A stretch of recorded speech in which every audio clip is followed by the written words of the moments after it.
Welcome to Democracy Now!, democracynow.org, the War and Peace Report. I'm Amy Goodman. Republican presidential frontrunner Donald Trump was forced to cancel a rally at the University of Illinois at Chicago Friday after thousands of people staged anti-Trump protests inside and outside the venue.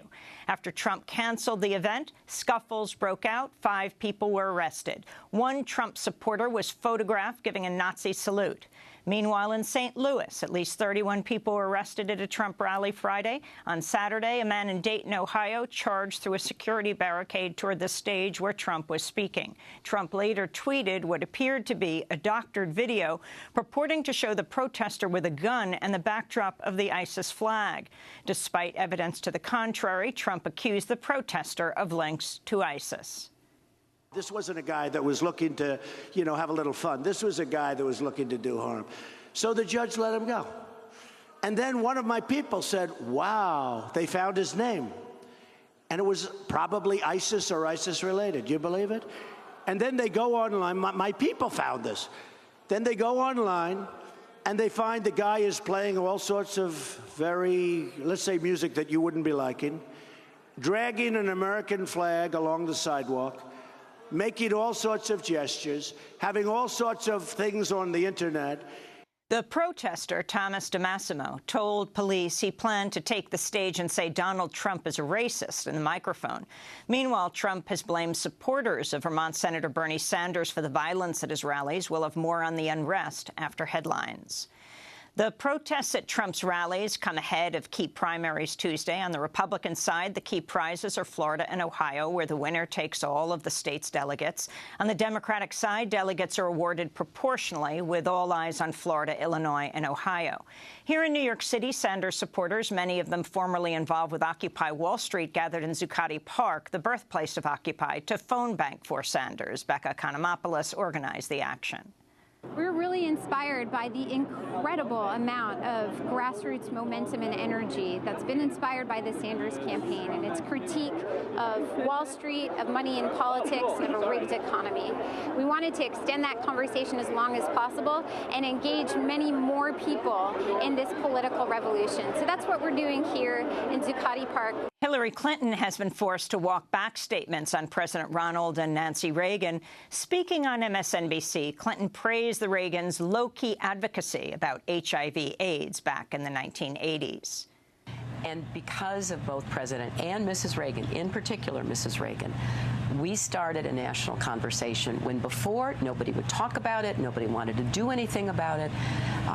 And, that, too, is something that I really appreciate with her very effective, low-key advocacy, but it penetrated the public conscience, and people began to say, hey, we have to do something about this, too. After critics noted that President Reagan did not even mention AIDS until the 7th year of his presidency, Clinton apologized for the remarks, saying she misspoke about their record. She credited LGBTQ activists with starting the national conversation about AIDS. Clinton also came under attack over the weekend for criticizing rival Bernie Sanders' record on health care reform in the 1990s. I always get a little chuckle when I hear my opponent talking about doing it. Well, I don't know where he was when I was trying to get health care in 93 and 94. Sanders supporters were quick to highlight archival footage showing Sanders standing right behind Clinton during an address on health care reform in 1993. In the Turkish capital, Ankara, a car bomb attack has killed 37 people, marking the second such attack in the capital in less than a month. No one's taken responsibility for the bombing, but unnamed officials allege one of the bombers was a female member of the Kurdistan Workers' Party, or PKK. Turkey has vowed a crackdown, launching airstrikes targeting Kurdish rebels in northern Iraq, imposing curfews in majority Kurdish towns, and arresting at least 36 people. In the West African nation of Ivory Coast, militants attacked a beach resort in the south, killing at least 16 people, a number of them foreigners.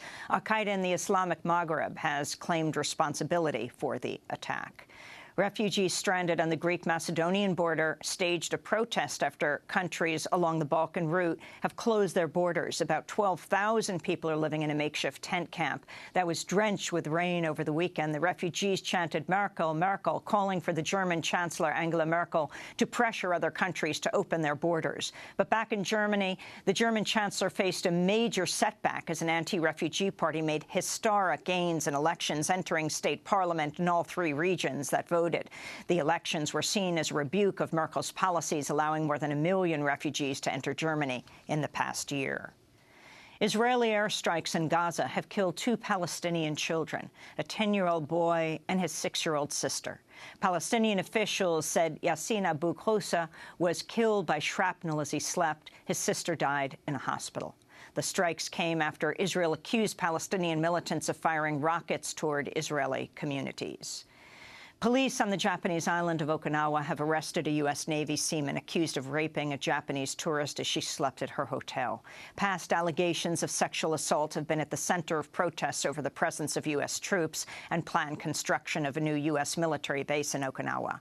Earlier this month, the Japanese government agreed to halt construction on the new base and resume talks with local authorities who oppose it. In Brazil, more than 1 million people have rallied to call for the impeachment of President Dilma Rousseff amid an economic crisis and corruption scandal. A polling firm said a record 500,000 people rallied in Sao Paulo alone, while estimates by military police, who've been accused of inflating numbers in the past, put the nationwide turnout at about 3.5 million. Rousseff's Workers' Party predecessor, former President Luiz Inácio Lula da Silva, was charged with money laundering. In other news from South America, former Congresswoman Keiko Fujimori has increased her lead in Peru's presidential race after 2 rivals were disqualified from running. She's the daughter of former right-wing Peruvian President Alberto Fujimori, now in prison for crimes including ordering death squads to carry out massacres.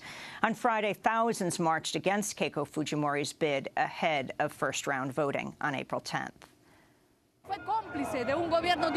She was complicit in a dictatorship in which human rights were violated, in which women were sterilized, in which a series of corruption crimes were committed in our country. In Alabama, prisoners staged an uprising at the William C. Holman Correctional Facility, stabbing and wounding a warden and a guard and setting at least 1 on fire. The riot comes amidst long-standing complaints about overcrowding in Alabama's prisons, which currently hold nearly twice as many prisoners as they're designed to contain.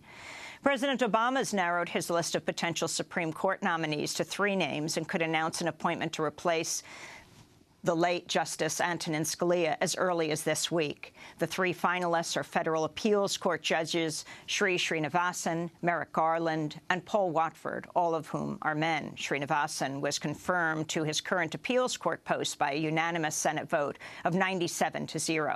He would be the first Asian American and first Hindu on the court. New data from NASA shows global temperatures last month smashed previous monthly records, making February the warmest seasonally adjusted month in more than a century of record-keeping. Meteorologists Jeff Masters and Bob Henson called the report a, quote, bombshell, a true shocker, they said. And the investigative journalist, media critic, editor, and educator Ben Bagdikian has died at the age of 96.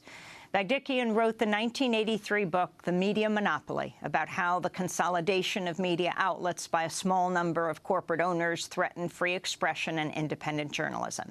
In 1971, as an editor at The Washington Post, Bagdikian received the Pentagon Papers from whistleblower Dan Ellsberg and turned them over to Alaska Senator Mike Gravel, who entered them into the congressional record.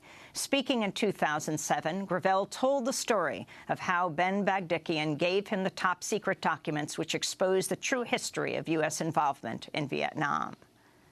And Bagdikian had this plan.